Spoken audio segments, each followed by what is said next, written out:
So first of all, we want to thank you for coming on a Saturday evening. I'm sure you can do many fun things, but we are extremely grateful that you chose to be here.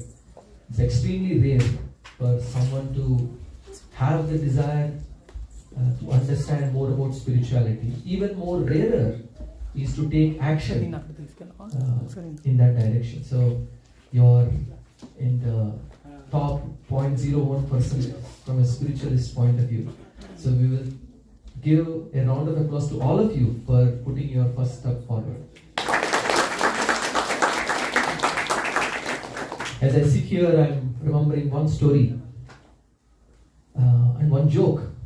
Story and joke together. Albert Einstein, many centuries ago, as you know, he developed this theory called theory of relativity. So he was going to different universities speaking about theory of relativity, and because there was no internet, no video recording, no live streaming like that, so he was repeating the same content every place he would go. And as he was going day after day, week after week, after a few weeks, he told his driver, "I am tired today." The driver jumped in with enthusiasm. He said, "I can take the session, I can speak." Albert Einstein was surprised. "Huh? You can speak?" The driver said, Yes, I've heard you speak so many times. Same content, copy paste. I know, Control C, Control V. Albert Einstein said, "Okay, alright. I'll come, I'll sit in the back and sleep. You please take care of the class." The driver said, "Okay, good idea." So they exchanged their roles. He got dressed up as Albert Einstein. And when the car came, I think maybe to Cambridge University, so they came to welcome him. And they opened the door, and Albert Einstein was sitting in driver's seat.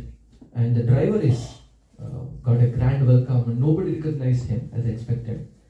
And he went in, and he spoke about theory of relativity, and he gave a long, very nice lecture, and everybody clapped and wow. He was thinking, yes. But at the end, one of the scientists raised his hand.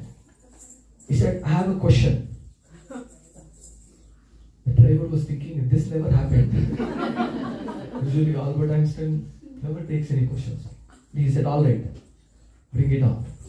And the scientist asked some question about theory of relativity. The driver said, "What a stupid question! I have never heard such a stupid question. Were you sleeping through the class?" The scientist was thinking, "Oh God, did I ask the wrong question or what?" And he said, "This is such a stupid question that even my driver who is sleeping in the back can answer." And then he gave the mic to Albert Einstein. And that is how he escaped. As I sit here, I feel like the driver. I've been practicing for many years. I've been hearing for many years. But I can honestly say I also don't have much realizations. The reason I'm sitting here is I'm short. So if I sit down, you won't be able to see me. That's the only qualification. So whatever I speak today, please don't take it as my interpretation. This is whatever I have heard. I am doing my best to faithfully represent whatever I have heard from my spiritual teachers. So with that, I will give a quick summary of what we will be covering in this course. It's good to get a 10,000 view before we dive into each topic. Today, we call it an introductory session, but you'll be amazed how deep it is. We're going to talk about happiness and real problems of life. What is stopping us from experiencing deep, undisturbed joy in life? We're going to talk about that today. In second session, we're going to cover who am I? What does my inner world look like? We have explored, it is mentioned, maybe more than 78% of the earth and maybe a lot of universe. But very rarely do we understand our inner world. So we're going to explore that in the second session. And the third session is about mind. what is it? What is mind? It's beautiful when we understand systematically what is inside us. Who am I? What is soul? What is mind? Is my mind my friend or enemy? Sometimes it seems to act as friend. In the morning it seems to act as an enemy, not allowing us to wake up. So how do we understand this, and how do we make our mind our best friend? We're going to explore that in the third session. We will also discuss about modes of material nature.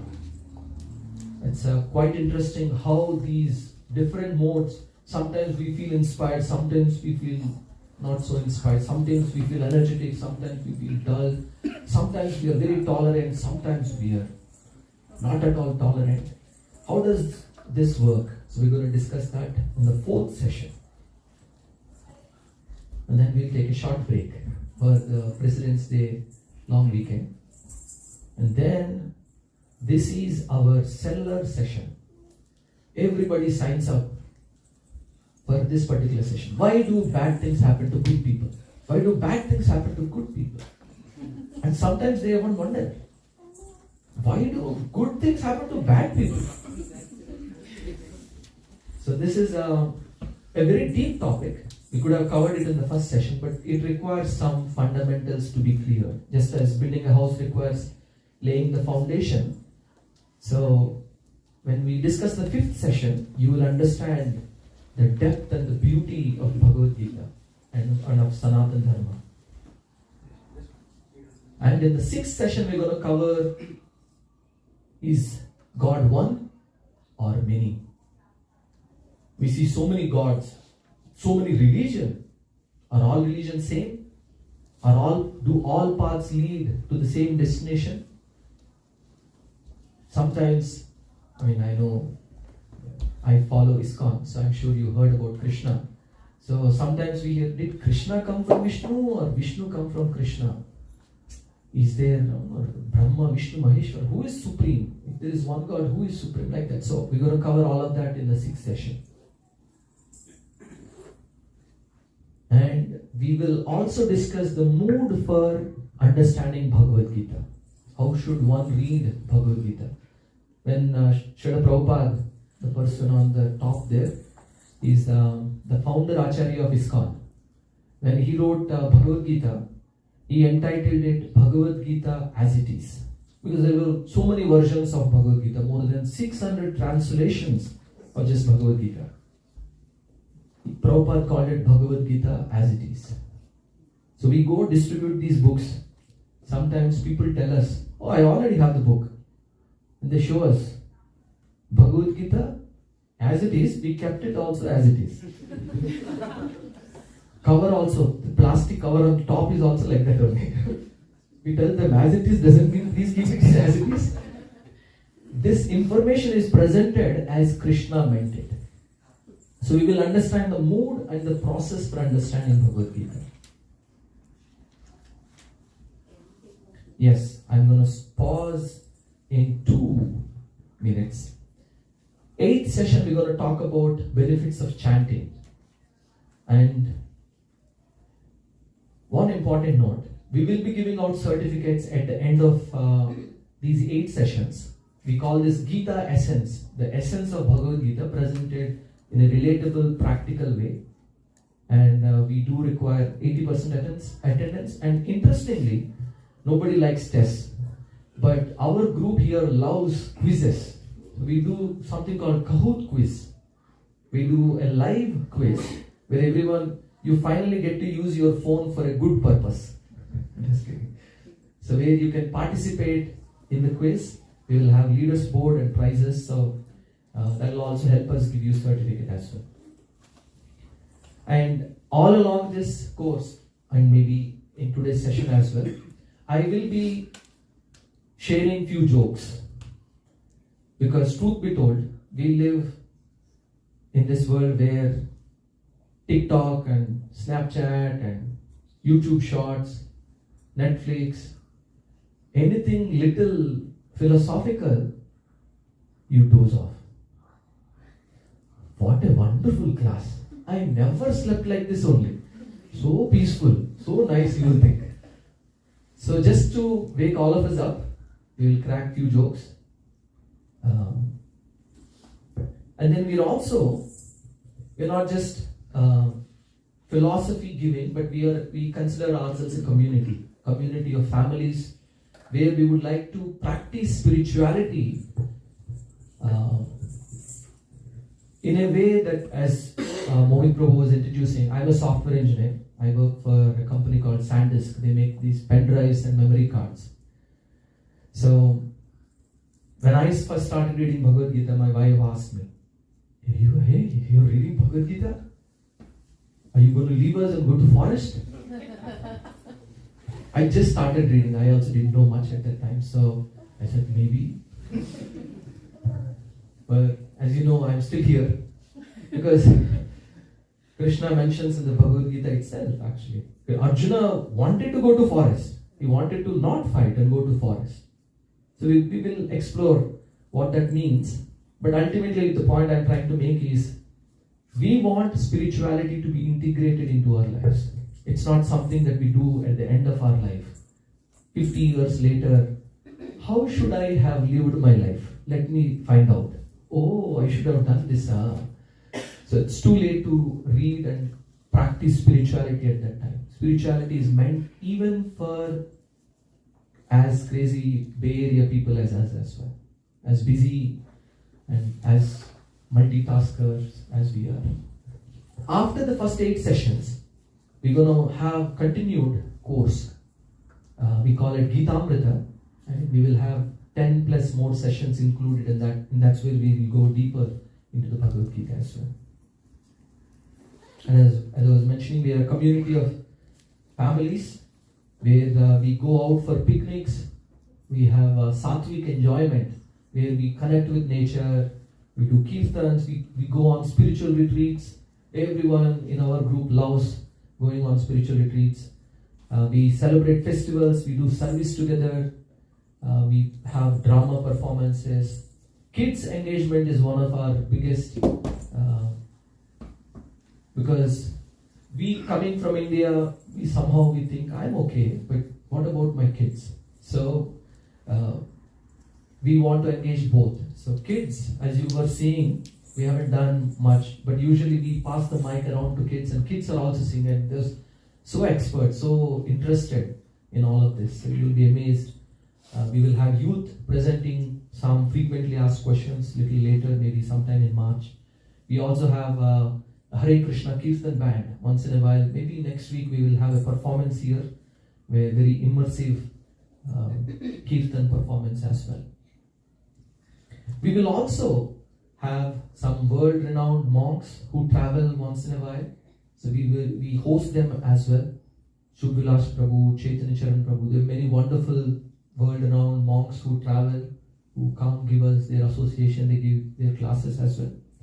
Another thing you might have noticed is we call men as Prabhus or Prabhuji and women as Mataji. So that's, and in case if you are wondering, this, I'm sure, Tilak, it signifies, just as women after marriage, they put a bindi here, saying, not for sale.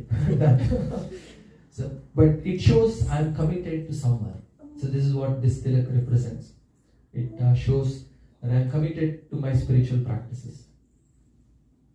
We also have many practical topics, art of time management, art of parenting, art of relationship management. So many things like that. Of course, we see in this world there are many superficial solutions that are suggested. Like for example, anger management. They say, oh, if you become angry, count to 10 numbers. 1, 2, like until you count to 10 numbers, then anger will reduce. Yes, these type of solutions are also helpful. But we want to go deeper. We want to understand why somebody becomes angry, lusty, greedy, and address the root cause of the problem. So we will have more practical application of spirituality in later sessions as we go along.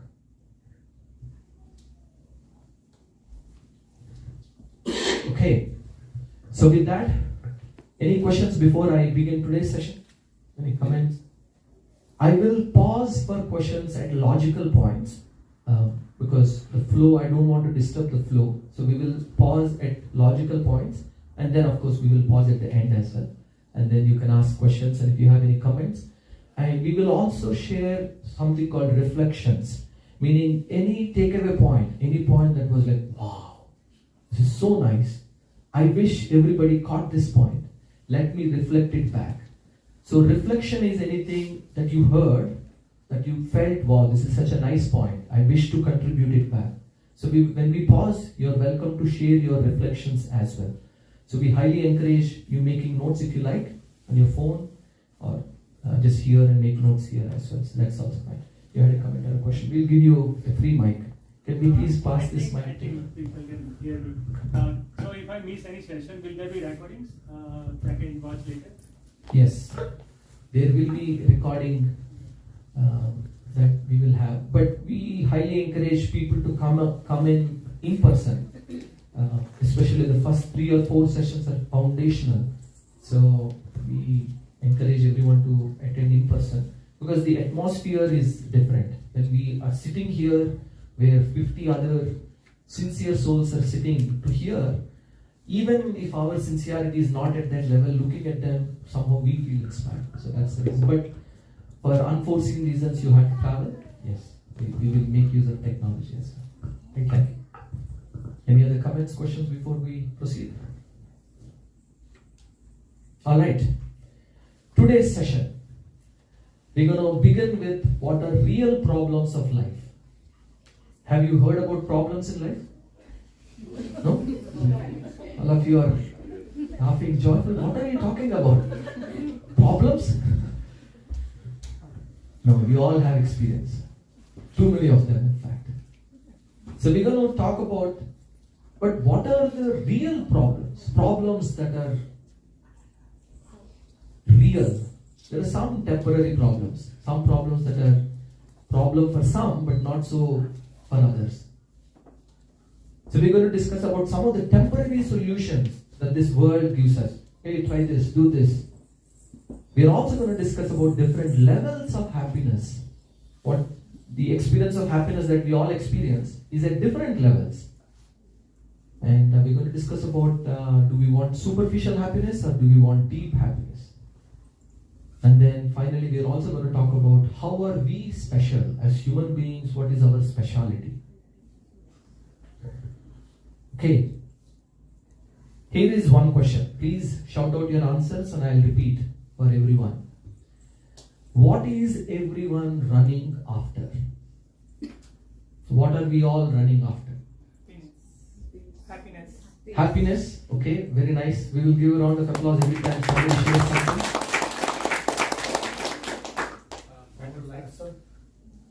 Passion. Yes, we are running after our passion, very nice. Someone else shared something? I'll just be brutally honest, my kids. That is true actually. Most of the time, what are we running after? Our kids only. Both metaphorically and even in the mind as well. So physically also we are running after, hey, get up, get up, get up. Okay, what else are we running after? Success. We are running after success, very nice. What else? Inner peace. Peace and? Inner peace. Inner peace, very nice. What else? Yes, money, big thing. Otherwise, why are we working 10, 12, 14 hours in Bay Area? Very nice, thank you.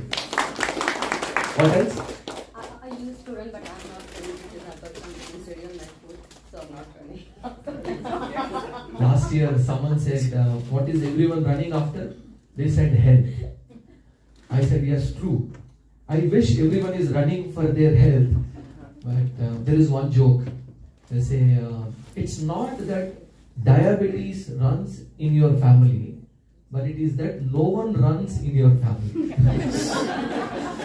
So, but yes, we must all run for health as well. But very nice, thank you. I ran 8 kilometers today. Oh, very good, very nice. What else? What else are we running after? Of course, as the first answer was, whether it is money, kids, health, all of it is ultimately for happiness. So it is right that the essence of all of this is we are running after happiness. But we are running after all of this in the hopes that we will find some happiness. So this is what Vedanta Sutra. Vedavyas wrote Vedas, and he thought, Kali Yuga people will never be able to read so much. They want formulas. So he made some formulas, are called sutras, and this is one of the sutras. He says, Anandho Mayobhyasa, which means everyone is looking for happiness. Not just every person, but he says every living entity. You see an ant crawling. What is it looking after? Food. But ultimately that is also looking for happiness.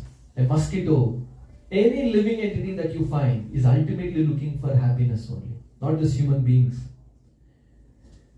But as far as us, 25 years of education and many years of job or slavery. Many people come to US or abroad in the hopes of better life. Many people staying in India, on-site job means they think Swargalok. People living there, wow, amazing. And you come here, then you realize, I have to wash my own dishes. I have to drive my own kids to school. Anything, you change the cap. From driver to cleaner to house fixer to everything. People in India, they are fantasizing. My cousin lives in America. What a life. We get married also for happiness, of course. And then we also have kids for happiness. But of course, as you know, I don't have to speak much about the last two. How it ends. I'm not joking. I'm joking.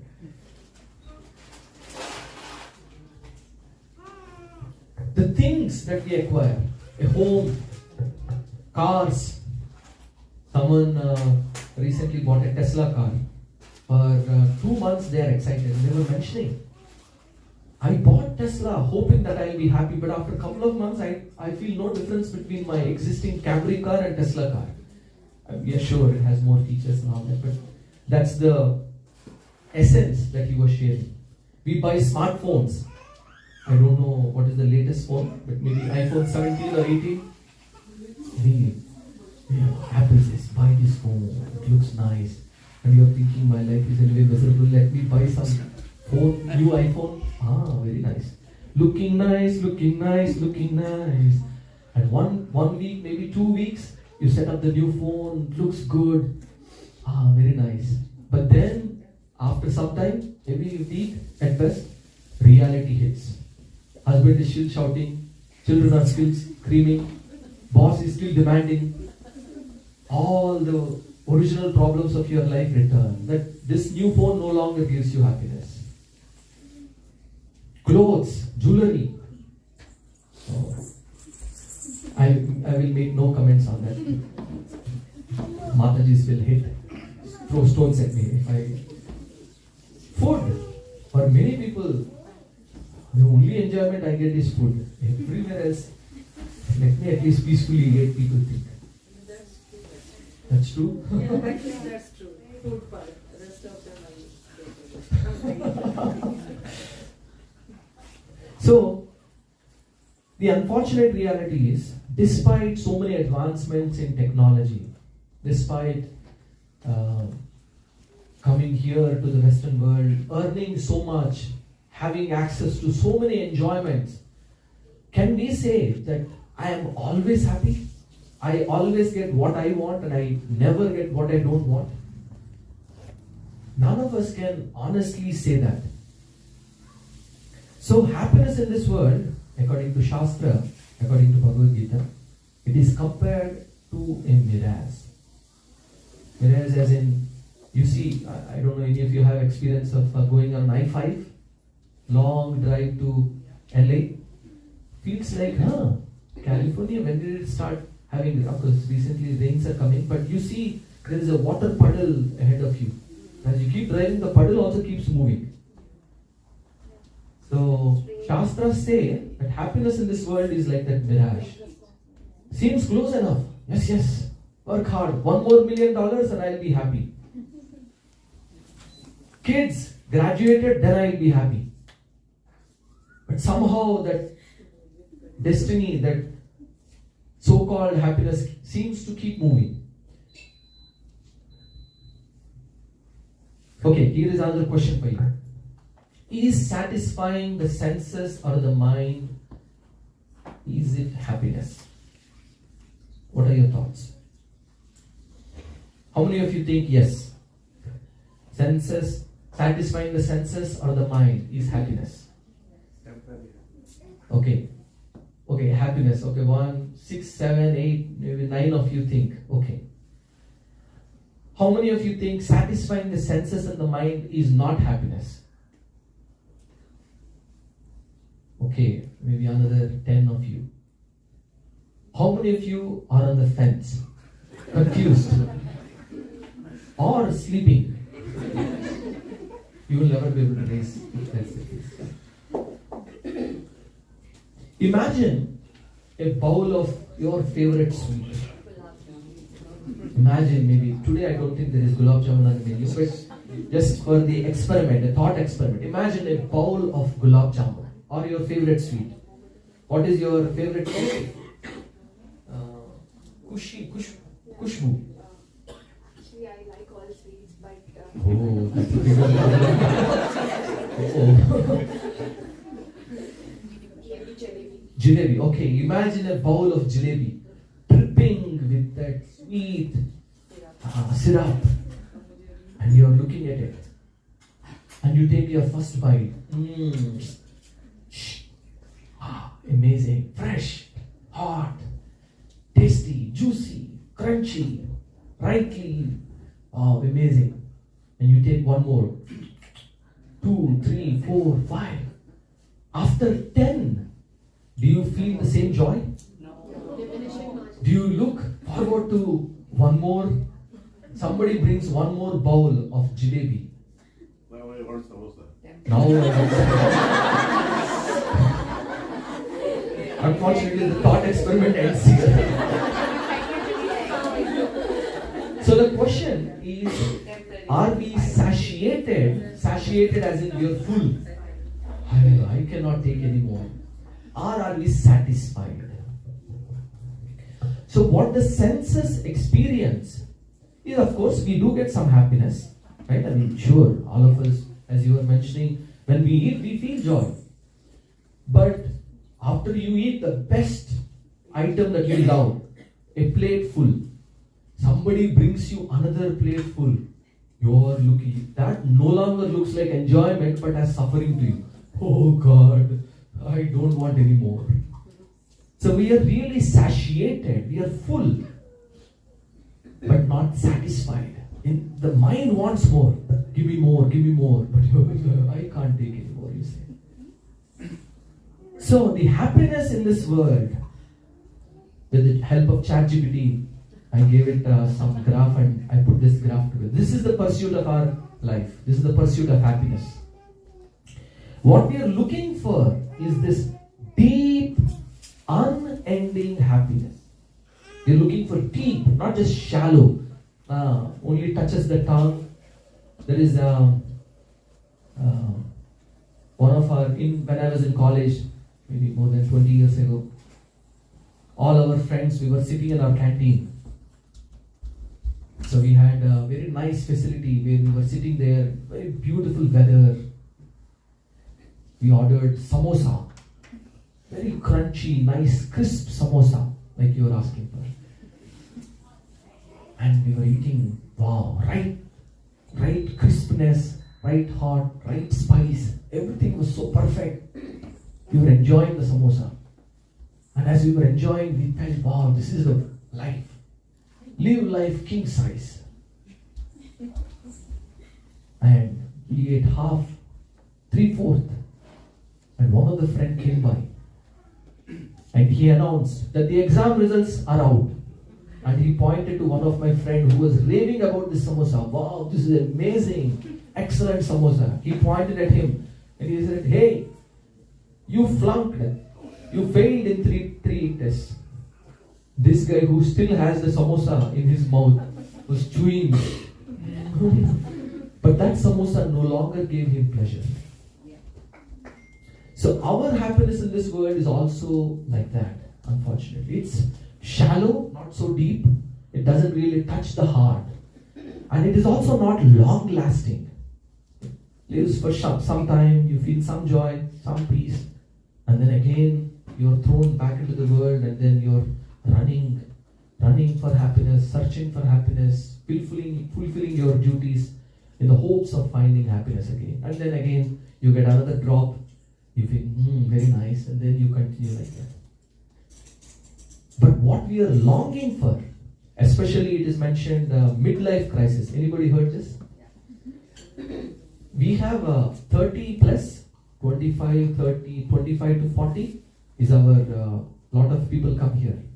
Because from our childhood we have been told, study well, then you will get a good job, then you will be happy. You're like, okay, sure. Then you study 24 years. Then you're looking for a job. You get a job, get married, you'll be happy. You're like, yes. Then you get a job, get married, and they say kids also. It's all right. Then you have kids also. Then they come. First few years are okay. Chubby cheeks, dimple chin, very cute. Once they become little 7, 8 years, then they start saying words that feel like swords only. Then you're thinking, oh God, this is the guy I raised. Then from there on, it is diminishing returns only. And then all of a sudden we become philosophical. What is happiness? What is the purpose of life? So that's what midlife crisis is. So what we are really looking for is unending happiness that is deep, that is joyful. What we are looking for, there in Sanskrit there's no exact English translation, but what we are looking for is bliss. To be always blissful. Okay, here is one short video, and I'll take few reflections after this. It has a lot of hidden gems in this video, so please watch out for them as we play this video.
Okay.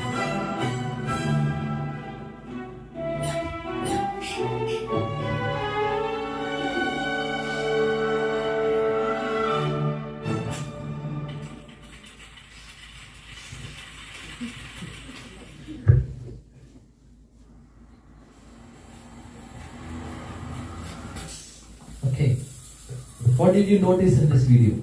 We would like to hear a few things. So we will let everyone speak. So please share short observations from the video. So please, Sunilji, please start. We will give you a mic. Pretty much life in Japan, Tokyo. Feels like life in Japan, Tokyo. Okay, what other observations? 1, 2, 3. Okay, since you have the mic, please go ahead. It's a never ending happiness. Whatever you do, you can't achieve the happiness. The search for happiness seems never ending.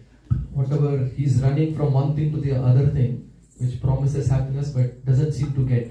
Okay, very nice. We will give a round of applause every time somebody speaks. Okay, one there and one there. Okay, whoever has the mic gets. Go ahead. Happiness is not available in outside things.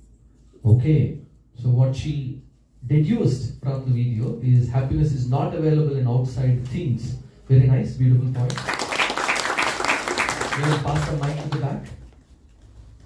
Okay, either please. It feels like you're always chasing. Yes, it feels like we're always chasing. As you can see, this video, initially the rat began running alone. And then what did it become? A rat race. We're always chasing happiness. And we are chasing what others are chasing. Okay, very nice, good observation. I was about to say the same. As soon as you started, I have seen a rat race. So we are all in rat race. But we don't know at the end of the day what we want. Today we want something. Tomorrow we want something. It's never ending. Finally we'll end at death. But every stage we think happiness is relative to what we got already versus what we are looking for. Very And nice. it never ends. Thank you. Any final points? Okay. The rat is chasing happiness in what other rats are doing. He's just following. Like, we always think what other people are doing, we do the same thing, but that not leads us to happiness. It's quite interesting. When this torn jeans became Yeah, I just wanted to popular, add on top I couldn't understand how can torn jeans be so popular. But as you were rightly pointing to, everything others do, some celebrity does, becomes famous, then we feel, no, I must also do it. So very true. Okay, so someone else had Yes, I just wanted to add to what she said that I feel bad for the rat whose tail got cut. tail got cut.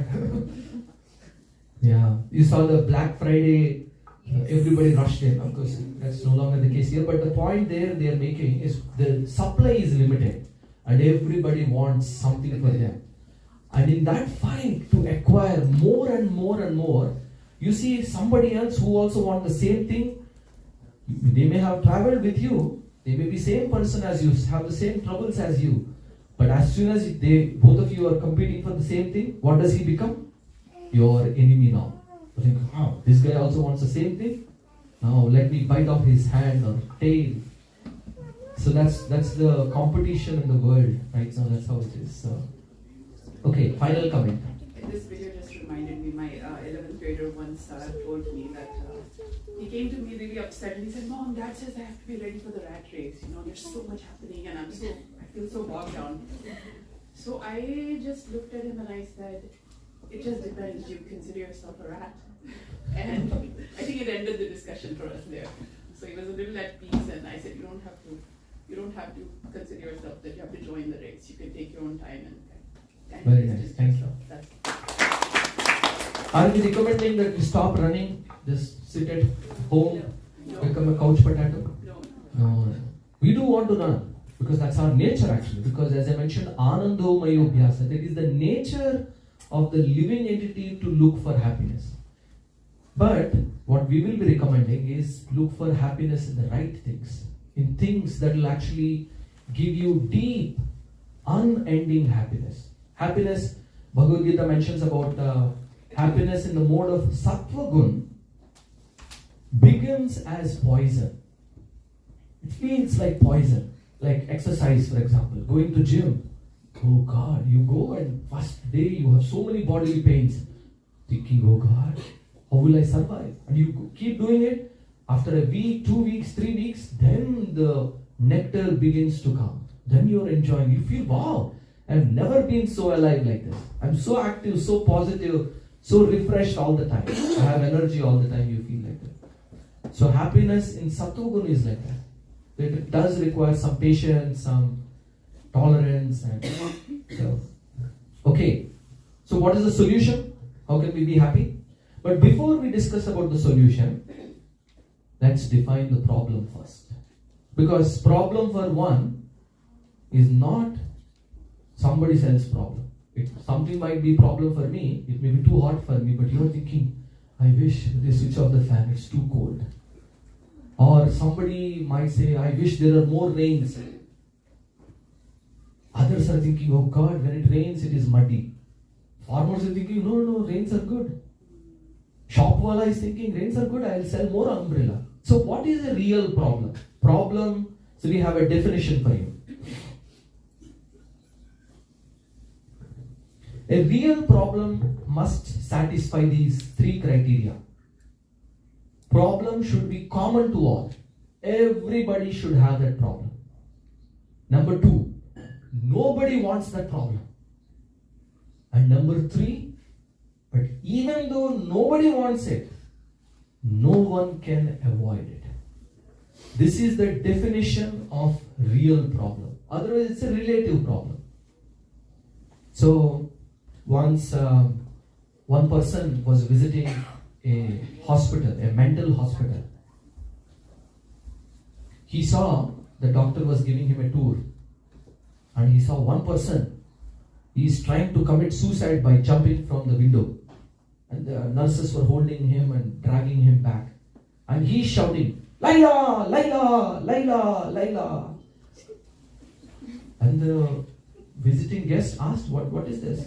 The doctor explained, he loved a girl named Laila. She dumped him, and so he became mental.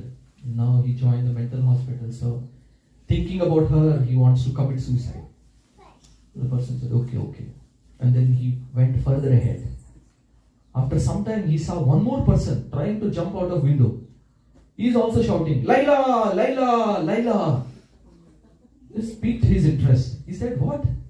What about this?" He said, the doctor said, "Oh, this person, he is the person with whom Laila ran away with. So now after running with her, this person also became mad. So he also wants to commit suicide because he sees Laila everywhere." So in this particular case, Laila is the common problem. So we want to define common problem like that, which is common for everyone. Nobody wants it. Nobody can avoid it. Can you help me find? There are 4 such problems. Can you help define what some of those are? One at a time. So we will have others a chance. Okay, we will give Mataji a chance since you have already shared few points here. Health, bad health or disease is one of the problems. Disease means we are no longer at ease. Dis-ease. So, okay, that's a right answer. We'll give her a round of applause. We've got 3 more options. Whoever didn't get a chance to speak earlier can share. Yes. A natural disaster that affects everybody, like COVID or earthquake or something like that. That's a problem. That's a problem. Earthquake, and then you said tsunami, a flood, like that, a tornado. True, but is it common to all? Indian people worry so much about tornadoes? Do Californians worry so much about tornadoes? Whereas East Coast, for example, do they worry about earthquakes? Yeah, you can say. Not all. Yeah. You can generalize it and say natural disasters. Yeah. Sure. But some of us haven't faced it. Thankfully. So yeah, it doesn't. But it's considered actually there are 4 main problems, and then there are 3 more sub-main problems. So one of them is, because you have to define them clearly. Anyway, so someone else had a comment. Being poor. Being poor. Being poor is it common to all? No. I mean, it's another thing. Even after accumulating many millions, we feel poor. But yeah, so unfortunately, not too many poor people in this world. Okay. Small thing, but hunger. Hunger is a problem. Is it common to all? Not to my daughter. Some of us don't even know what hunger means because we eat 12 o'clock, okay, lunch time. We eat both for lunch, dinner. Dinner time, okay, dinner, breakfast. Okay, what else? Death. Death. Is it common to all? Yes. Sure, everybody dies? Death is a problem, first of all. We will see. Is it common to all? Yes. Yeah. Nobody wants them? Yes. Can anyone avoid them? No. So, yeah, there are some rare exceptions we will talk about them separately offline. Like crazy people who believe that death is going to solve their problems may want death, but we'll talk more about it. Okay, so death is, according to Bhagavad Gita, that is the second one. And what else? Lows in life. Lows in life is a problem. I think, yeah, everybody faces them. Nobody wants them. It is mentioned actually, failures are the stepping stones of success. In fact, those who have seen success, they actually worship failures because you become the best version of yourself when you go through these challenges. So, I don't know if nobody wants them, but good option, nevertheless. Okay, we'll give a round of applause. I heard that the nerve endings of the brain end in our hand. So every time we clap, our brain works. It's no wonder when you clap for somebody else, new thought comes in your mind. What about this? Alright, we take something from that corner. Okay. Old age. Is it common to all? Yes? Nobody wants them? Right? Nobody can avoid it. Right? So this is our third candidate, old age. Okay, we will give Rima Ji. First one is very difficult to guess. So I'm going to reveal it. These are the 4 main problems according to Bhagavad Gita. Janma, Mrityu, Jara, Vyadi. Why is birth considered a problem? Of course, it's a joyful occasion for everybody else except the mother and the child. Imagine yourself hung upside down in a tightly packed cover, upside down, hanging for 9 months. Every time the mother eats some spicy food, it is mentioned the skin is hardly formed. It is very unbearable pain that the child goes through. When the boy or when the baby takes birth, it is mentioned our skull is not made out of one bone, instead 2. So when it's pushed out, both those skulls overlap so that it becomes, I don't know if any of you had the experience of seeing a childbirth. It's a very, very painful process actually. And of course, birth is the reason why we have to become old, we get diseases and we eventually die as well. That's the reason birth is also considered. These are the 4 main problems according to Bhagavad Gita. And any inquiry into identifying and questioning why should I become old? Why should I die? Why should I die? Why can't I live? I mean, who wants PhD? Some people take maybe 25, 30, 35 years. We have all studied for 25 years. Death comes. Next life you say, hey, I have a PhD from Stanford.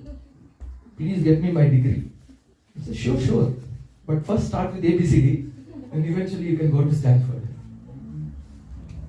We cannot take any of that with us. So, Here is a summary. Birth, disease, old age, and death.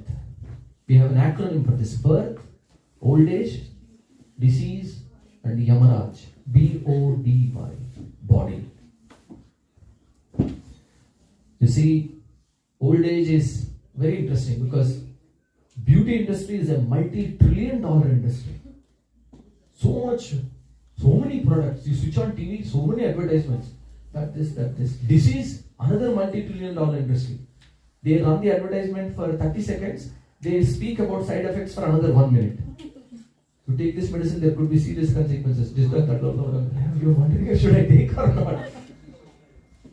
Once a wife went to a beauty parlor and she came back. And she asked the husband, yes, I'm just now coming back from beauty parlor. How do I look? The husband looked. Is the beauty parlor closed? That's it. He didn't get dinner for 1 week.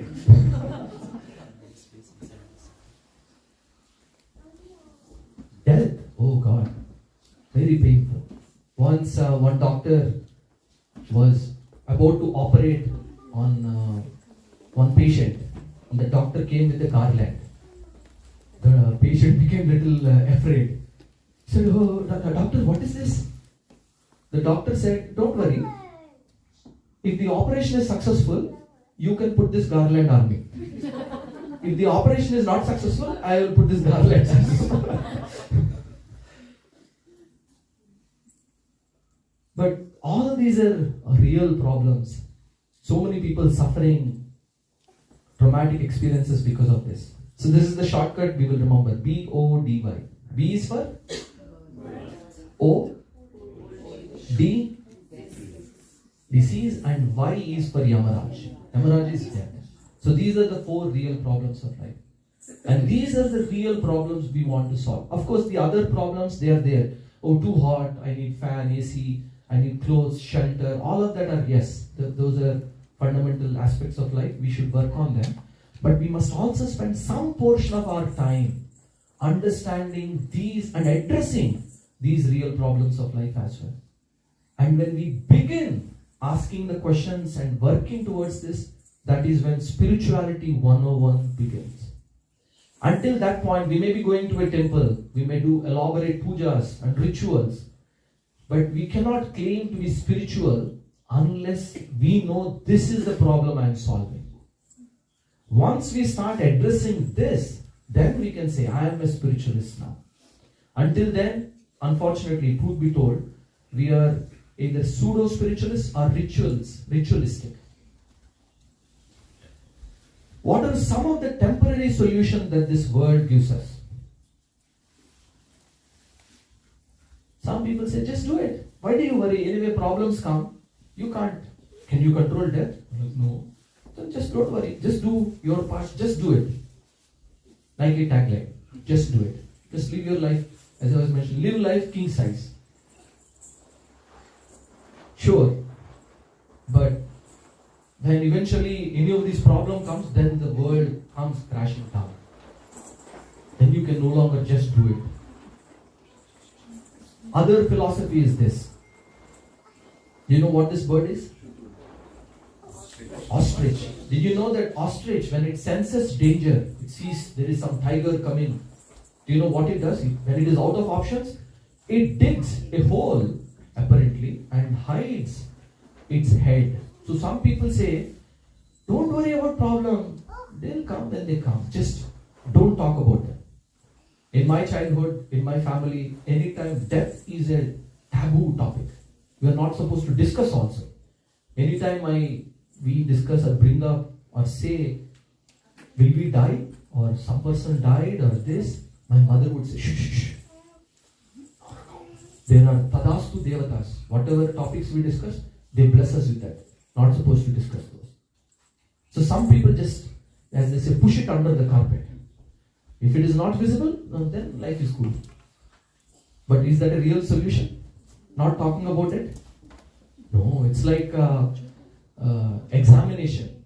Students, they are worried when they talk about exam. sir, I haven't prepared for the exam. Some people say, Arey Macha, don't worry, just chill, take this, forget for now, we will worry later. This is another solution people propose. Don't worry about these problems, just forget them, do something else. Some people say this, is death really a problem? Some people say, Arey, without these problems, how can you experience and enjoy happiness? See, only when you have stress, distress, misery, then you can actually relish happiness. Some people philosophy like this. For them, we say, imagine you're in India, hot summer. You go to juice shop. You ask, Bhaiya, please give me Karela juice first. Let me suffer the Karela juice little bit first. Horrible.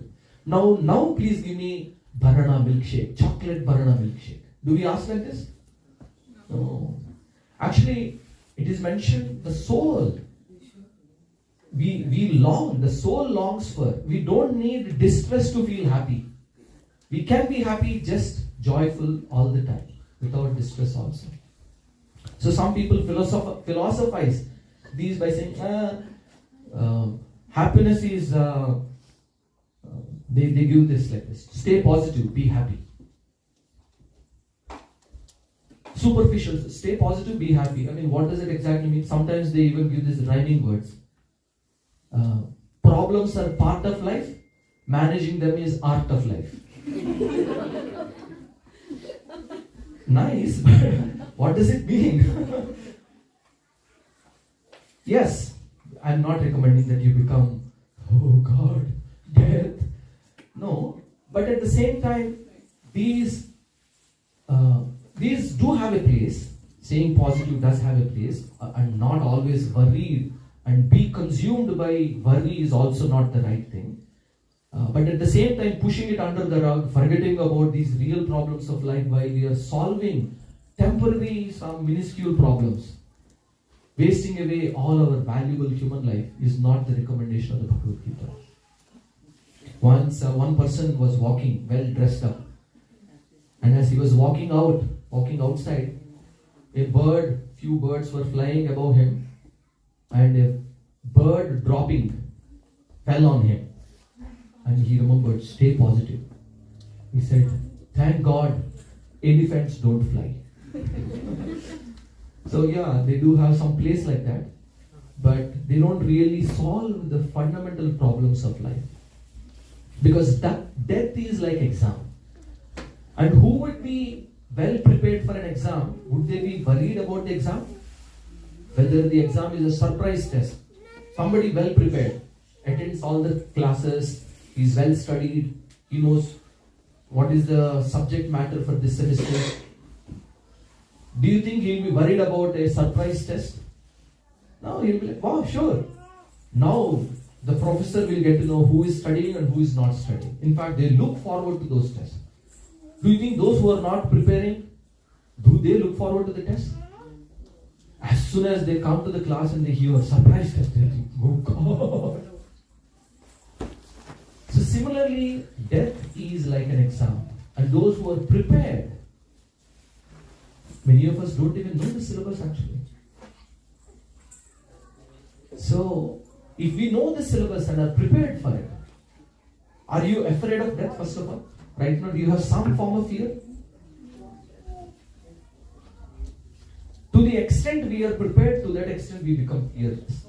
And in fact, to that extent, the more prepared people, they're like, wow, please bring it on. Because it's a deeper truth, which we will get to a little later. Okay, now is a good time to introduce this. 3 levels of happiness. Something called sukha. Sukha is what the senses enjoy. When I'm tasting some tasty food, when I'm going in an AC car, when I'm sleeping on a Tempur-Pedic bed. Nice. But this is not the deepest happiness, but the sukha is the more shallow happiness. Or what English doesn't have so many words for them, but anyway, we found the closest. The happiness that is experienced by the senses is called sukha. The happiness that's experienced by the mind is santosham or peace. Many a times we have this experience. Come back from office, just delivered whatever the boss is demanding. Come home, eat peacefully, kids are sleeping, you are alone. And you are thinking, wow, after how many days or weeks or months did I get a chance to sit peacefully like this, we are thinking. That peace actually is really just absence of problems. That only is a very big thing for us. Nobody is bothering me, nobody is disturbing me. I wish my life is all the time like this. We think like that, right? We long for situations where there are no problems. That's our current condition, unfortunately. No problems means happiness for us. Very good. But that's not the real happiness it is mentioned. What we are looking for, what we are longing for is this. At the soul level, we are longing for bliss, ananda. So Sanskrit is such a refined language. They have different words, sukha, santosha and ananda. So what we are looking for is this, ananda. And absence of problems is not happiness. So this is, okay, I'll pause here, take a few reflections, comments, questions, and then I have maybe another 5-10 minutes to speak about. Any comments, questions, reflections, anything that stuck in your mind? So far I have spoken only about problem. I have never, maybe I have given hints of solution. We're going to talk about that a little later. So we will start with Karthik. We'll get you a mic. So please don't ask me what is the solution, which we'll get to soon. But any takeaway points so far? Any comments? Anything that you liked? Any questions? I can see the senses and mind. What is this soul you're talking about? I can't see the soul. How do I know what it experiences? So we're going to speak about in the second session, what is soul? What is Atma? Is it a blind belief that we are not the body? Right? We're going to discuss about that. For example, we say, this is my car. It means I am not the car, it is my car. We say, this is my hand. This is my head. This is my body. Which means I am not the body. This is my body, my hand, similarly my body. But who am I? We see people, even when they leave their body, we usually say, he left this world, we say like that. That person is lying there only. Who left? So we're going to speak about that in the second session in little detail, about what is soul and some scientific proofs for the existence of soul. How can we understand that soul actually exists? We're going to hear more about that in the second session. So please do come back. Thank you. I didn't pay Karthik for that. Any other reflections, comments, questions? Yes. We'll get you a mic. Please pass on the mic. 10 seconds or your money back. So I would like to reflect upon this one thing that you said a few minutes ago, which is what we are looking for is never-ending happiness and not just shallow happiness. Very beautiful point. Thank you for sharing. Okay. We'll get you a mic. I don't need it. I feel like absence of problems equals boredom. And boredom is also a form of unhappiness. So when everything is perfect, you feel like, oh, there's nothing. So, you just feel bored. Yeah, and then something to keep you, like give you some challenge so that you don't feel unhappy. Beautiful, actually. That's true. What we are looking for, when I'll read some of the answer, is purpose in life. When we have purpose, actually, even when you're distressed, when you're working towards that purpose, physically, I'm sure many Matajis and maybe parents have this experience. When you have a newborn child, you hardly sleep. The mother, she doesn't know which time zone she is in. Wakes up at some time, sleeps at some time. The bodily wise, so much pain. They're miserable bodily wise. But they experience a deeper joy of bringing another soul to this world and caring for them. That happiness that we experience, even when the body is suffering, is something more deeper. because their purpose is now they're thinking bigger than themselves. That itself is so fulfilling. Now, the bigger the purpose, the deeper the happiness. So, but yeah, very nice point. Thank you for sharing. One final comment, reflection, question, and then we'll move on. If nobody else, I can go. Please. So yeah, so just thinking that if you work on not being unhappy, or means that you don't get impacted by anything, does it mean then it's kind of no happiness? I mean, happiness is not there. So you are not unhappy, means that you're not even looking for happiness. Actually, it makes sense or something. Very nice question. There is a quote which will come later in my presentation. It is mentioned that one of the main sources of unhappiness is looking for happiness. But that doesn't mean, of course, when we are too passionate about finding happiness. There is a good way to find happiness, there is a bad way to find happiness, which I'll speak about, and maybe your question gets answered at that context. So maybe I'll take that as a cue to move on. Here is another interesting thing. So far we spoke about body, B-O-D-Y. This is the real problem of life. How are we special? There is a verse from Mahabharata. Please kindly repeat after me. Ahara nidra bhayamaitunam cha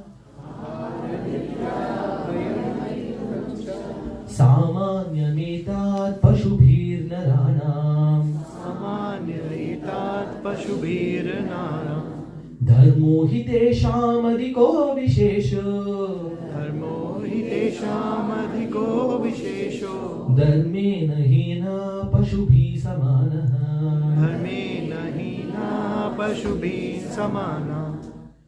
Can you pass on the mic to her and she can read? Both animals and humans share the activities of eating, sleeping, mating, and defending. But the special property of the humans is that they can engage in spiritual life, inquire about God, His creation, His laws, and the secret of true inner fulfillment in life.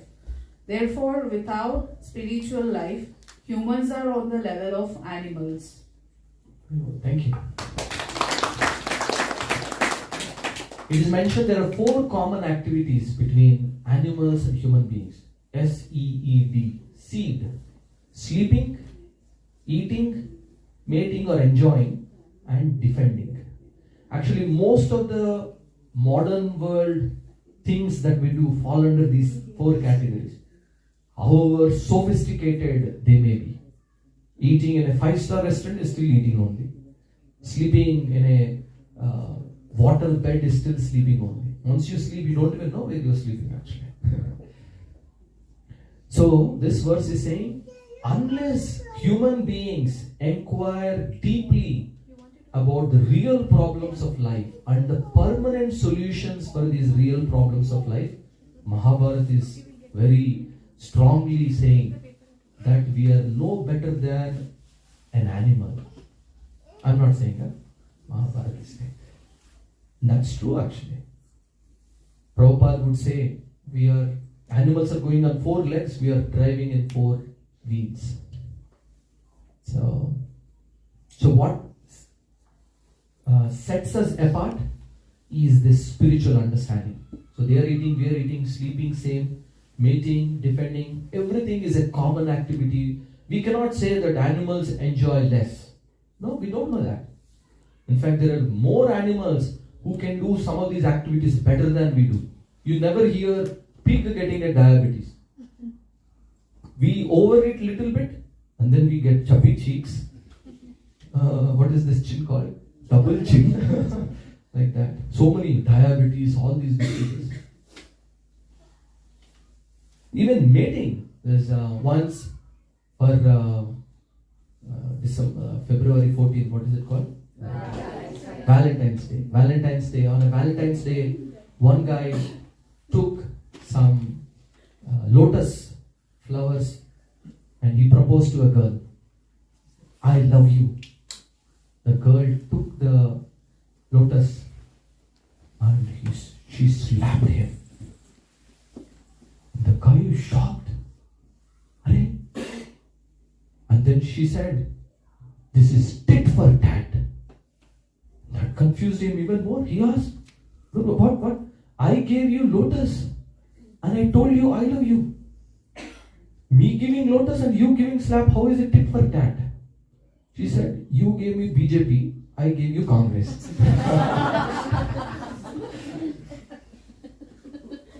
So even all these activities are common between animals and human beings. The only thing that sets us apart is using our intelligence for higher inquiry. So what we request everyone to have is this inquisitiveness in spirituality. There is a Chinese proverb which says, "He who asks a question may look like a fool for 5 minutes, but those who don't, they remain a fool for a lifetime." So please, we encourage everyone asking questions. And this human birth, what is its speciality? We have intelligence to inquire. Of course, do animals have intelligence? No? They do. Yes, they do. They also have intelligence. But where do they use their intelligence? Primarily only for those 4 activities. So when we are also using our intelligence only for these activities, Mahabharata is not so good. We must use our intelligence to inquire into things like this. I don't want to suffer. I don't want to die. Why is suffering and death, old age, disease forced upon me? How can I put a full stop completely? And how can I experience unending happiness? How can I have relationships? Any relationship in this world? From distance it feels nice. A very nice couple. You go inside, they are fighting all the time. No relationship seems to be nice and sweet and beautiful. How can we have a relationship, not just a relationship, all the relationships that you have, how can they be so deep, so loving, so joyful all the time? It's possible. So asking questions like this, what is the goal of my life? This is, sometimes people say, no, human beings, we take care of our children. I was recently hearing there is an emperor penguin. So in Antarctica, in the cold weather, it hatches, it incubates its egg by sitting on it for 2 months, and it loses 50% of its body weight. Sometimes we take pride in saying we are human beings, we are very good parents. No, actually, even within animal species, there are some animals which do better sacrifice than human beings also. So our real prerogative is asking these questions. It doesn't matter how fast we go. More important is which direction I am going. We are used to fast cars, fast food, fast internet, fast smartphones. But we forget about a more important, more fundamental direction. So we want to pause the race a little bit and think, where is this rat race taking? Where are they going? Do I want to be part of this rat race?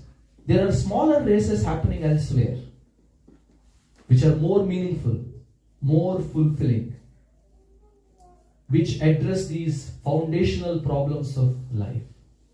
We can run that race. We have a choice. So please, all of you here, sitting here, are already doing this. So you have taken time from your busy schedule. Bay Area, very busy people. But despite that, all of you coming here is a wonderful success in itself already. So I will again congratulate you, and we will clap for all of you one more time. Hello. So please do inquire. Athato Brahma Jignasa. This is a book. Vedavyas begins with this.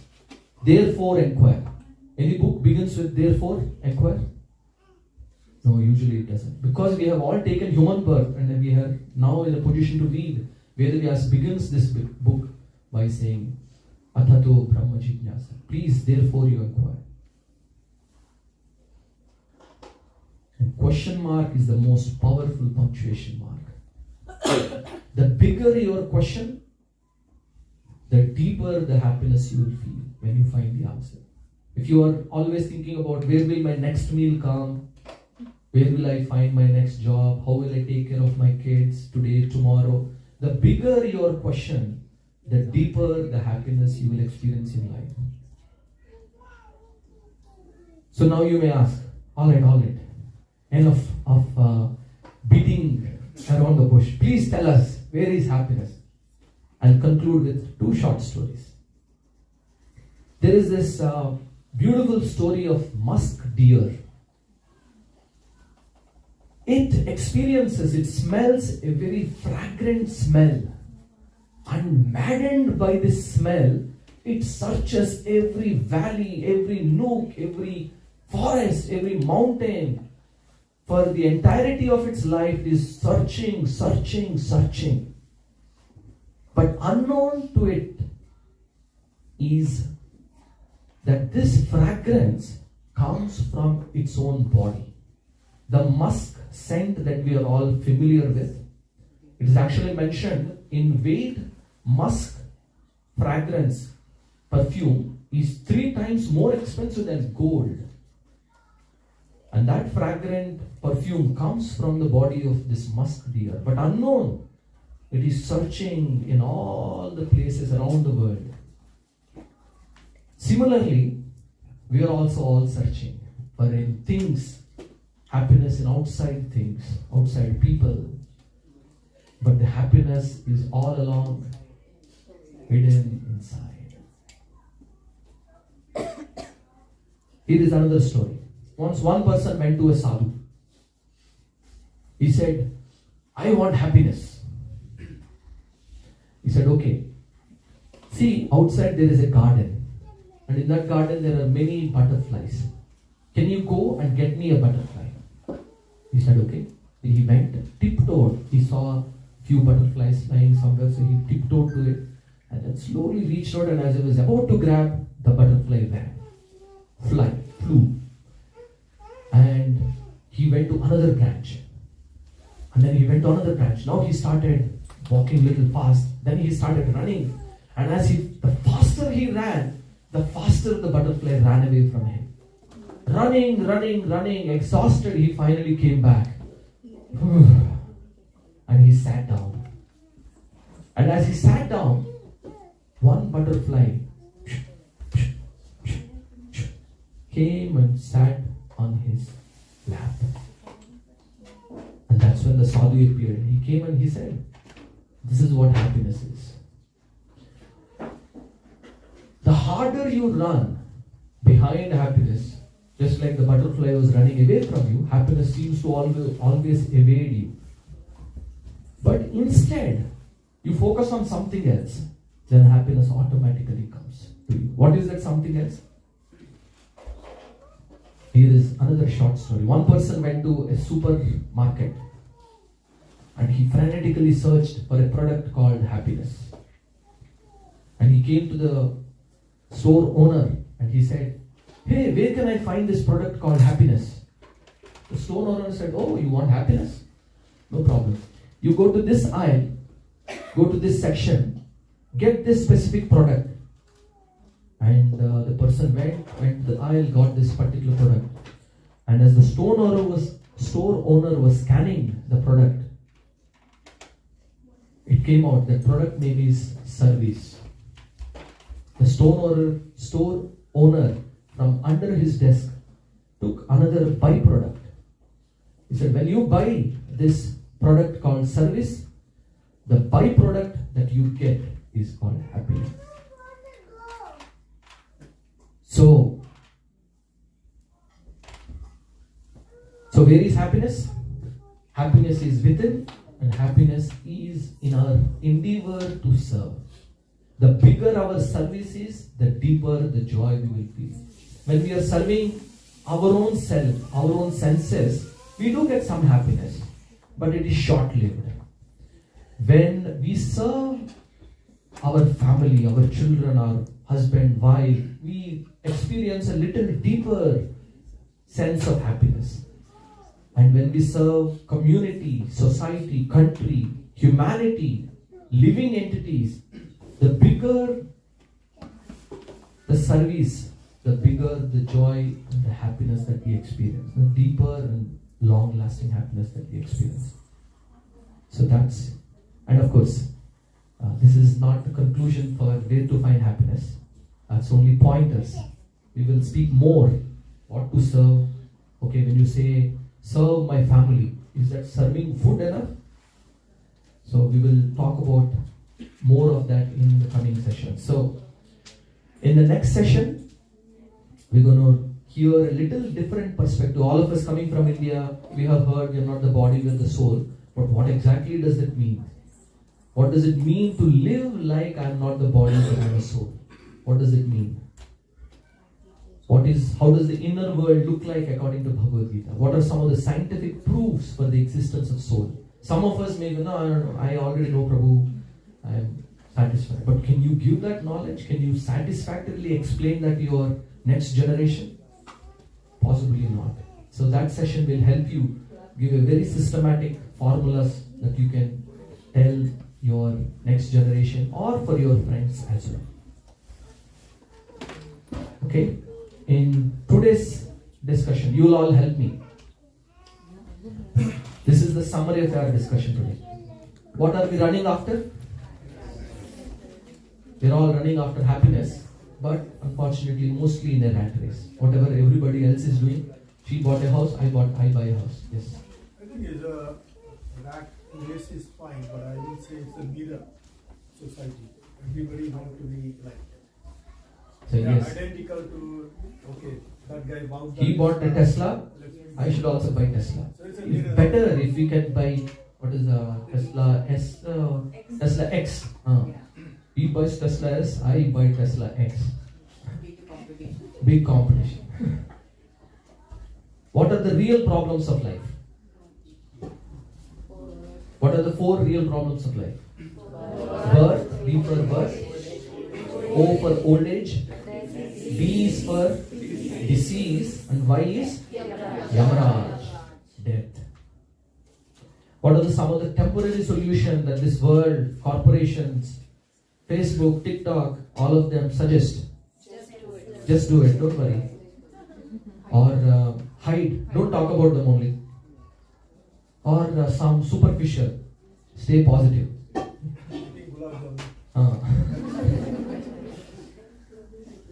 And the 3 levels of happiness we discussed.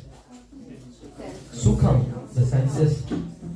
Santosham, the mind experiences. And then soul, Ananda. We spend so much of our time feeding this body, feeding the bodies of other people.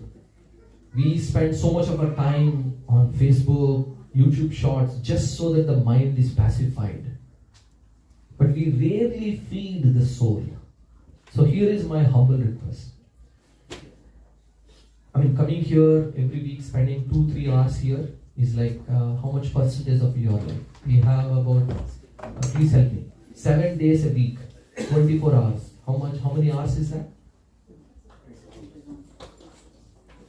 No mathematicians here? 24/7. Come on, 140 and then 164 hours, 168 hours. So let's say 2% of your time. You spend so much of your time for body and mind. I request if you can give 2% of your time, just 2% of your time. Is it something that comes with you lifetime after lifetime? Something that enables you to experience a deeper joy in life. Is it worth spending 2% of your time at least? At least 2% maybe? That's about 3 hours. Please, my humble request, you will become a better version of yourself. You will make your family a better version of your family. You will make the society a better version of society. And the whole world will become a better version of the world. This is a revolution that begins, charity begins at home, with me, with us. So please, see if you are able to spend some time in identifying what is this Ananda. And please bring along your family and friends for this joyful ride. And finally, we spoke about how are we special? Because we can ask spiritual questions. Unlike animals, we may be able to do sleeping, eating, mating, and defending, but we must do something higher. And where is happiness? Happiness is within, and then it's in happiness. I thank you very much. Thank you for your patience.